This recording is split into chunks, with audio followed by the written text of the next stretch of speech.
അസ്സലാമലൈക്കും guys, welcome to Suni's kitchen.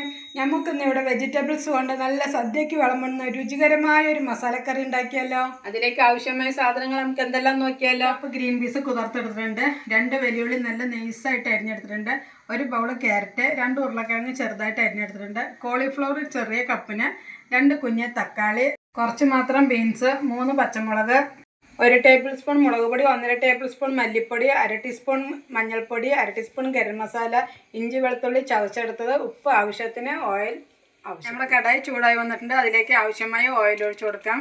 എണ്ണ ചൂടായി വന്നിട്ടുണ്ട്, അതിലേക്ക് നമ്മൾ എടുത്തു വെച്ച ഉരുളക്കിഴങ്ങ് ഇട്ട് കൊടുക്കുന്നുണ്ട്. ക്യാരറ്റ് ചേർത്ത് കൊടുക്കാം.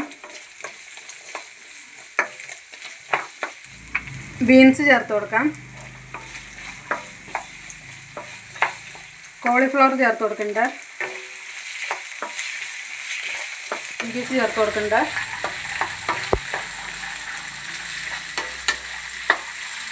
എല്ലാം പോയി ഒന്ന് ഡ്രൈ ആയി വന്നിട്ടുണ്ട്, ഇതെല്ലാം കോരി മാറ്റാം.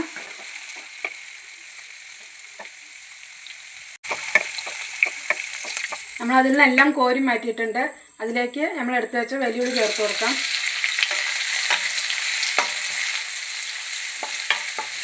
അത് കീറിയത് ഇട്ട് കൊടുക്കാം. ഇഞ്ചി വെളുത്തുള്ളി വഴണ്ടി വന്നിട്ടുണ്ട്, അതിലേക്ക് നമ്മൾ എടുത്ത് വെച്ച് തക്കാളി ചേർത്ത് കൊടുക്കാം. 2 തക്കാളിയാണ് ചേർത്ത് കൊടുക്കുന്നത്. കറിവേപ്പില ചേർത്ത് കൊടുക്കുന്നുണ്ട്. മുളക് പൊടി എടുത്തിട്ട് ചേർത്ത് കൊടുക്കാം. 1 ടേബിൾ സ്പൂൺ മുളക് പൊടിയാണ് ചേർത്ത് കൊടുക്കുക. 1.5 ടേബിൾ സ്പൂൺ മല്ലിപ്പൊടി ചേർക്കാം. 1/2 ടീസ്പൂൺ ഗരം മസാലപ്പൊടി, 1/2 ടീസ്പൂൺ മഞ്ഞൾപ്പൊടി. നന്നായിട്ട് ഇളക്കി യോജിപ്പിച്ച് കൊടുക്കാം. പൊടികളുടെ മണമെല്ലാം മാറി വന്നിട്ടുണ്ട്, ഇതിലേക്ക് നമ്മൾ വഴറ്റി മാറ്റി വെച്ച വെജിറ്റബിൾസ് ചേർത്ത് കൊടുക്കാം. ആവശ്യമായ ഉപ്പ് ചേർത്ത് കൊടുക്കാം. ഇതിലേക്ക് ആവശ്യമായ വെള്ളം ഒഴിച്ചു കൊടുക്കാം.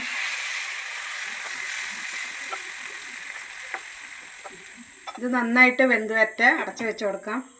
നമുക്ക് തേങ്ങ ഒന്ന് വറുത്തെടുക്കണം. അതിനൊരു പാന് വെച്ച് ചൂടായിട്ടുണ്ട്, ഇതിലേക്ക് ലേശം മാത്രം ഓയിൽ ഒഴിച്ചു കൊടുക്കാം. അതിലേക്ക് കുറച്ച് വലിയ ജീരകം ചേർത്ത് കൊടുക്കുന്നുണ്ട്. എടുത്ത് വെച്ച തേങ്ങ ചേർത്ത് കൊടുക്കാം.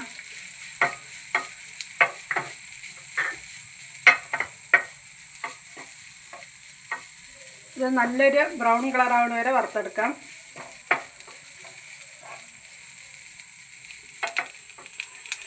നമ്മുടെ തേങ്ങ നന്നായിട്ട് ഇവിടെ മൊരിഞ്ഞ് വന്നിട്ടുണ്ട്, കളറെല്ലാം മാറി വന്നിട്ടുണ്ട്. മതി, ഫ്ലെയിം ഓഫ് ചെയ്ത് കൊടുക്കാം. നമുക്കിതൊന്ന് നന്നായിട്ട് അരച്ചെടുക്കാം.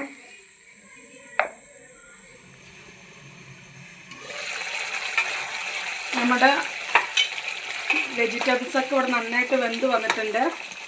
ഉണ്ടോ, നല്ല വെന്തിട്ടുണ്ട്. ഇതിലേക്ക് നമ്മൾ അരച്ച് വെച്ച തേങ്ങ ഒഴിച്ചു കൊടുക്കാം.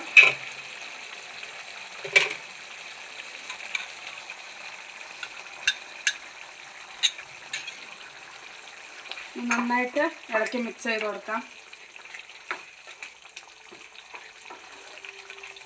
അങ്ങനെ നമ്മുടെ മസാലക്കൂട്ട് ഇവിടെ റെഡിയായിട്ട് നന്നായി വെന്ത് വന്നിട്ടുണ്ട്. ഇത്രയും മതി, നമുക്ക് ഫ്ലെയിം ഓഫ്. അങ്ങനെ നമ്മുടെ സദ്യക്കൊക്കെ വിളമ്പുന്ന മസാലക്കറി ഇവിടെ റെഡി ആയിട്ടുണ്ട്. ഇത് നിങ്ങളെല്ലാവരും ഒരു വട്ടം ഉണ്ടാക്കി നോക്കണം.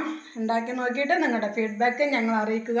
ഈ വീഡിയോ നിങ്ങൾക്ക് എല്ലാവർക്കും ഇഷ്ടമാകുമെന്ന് വിചാരിക്കുന്നു. ഇഷ്ടമായാൽ ലൈക്ക് ചെയ്യുക, സബ്സ്ക്രൈബ് ചെയ്യുക. അതിനോടൊപ്പം തന്നെ കുഞ്ഞ് ബെൽ ബട്ടൺ ക്ലിക്ക് ചെയ്യാൻ മറക്കരുത്. അടുത്തൊരു വീഡിയോയുമായി വരുന്നത് വരെ എല്ലാവർക്കും ബൈ.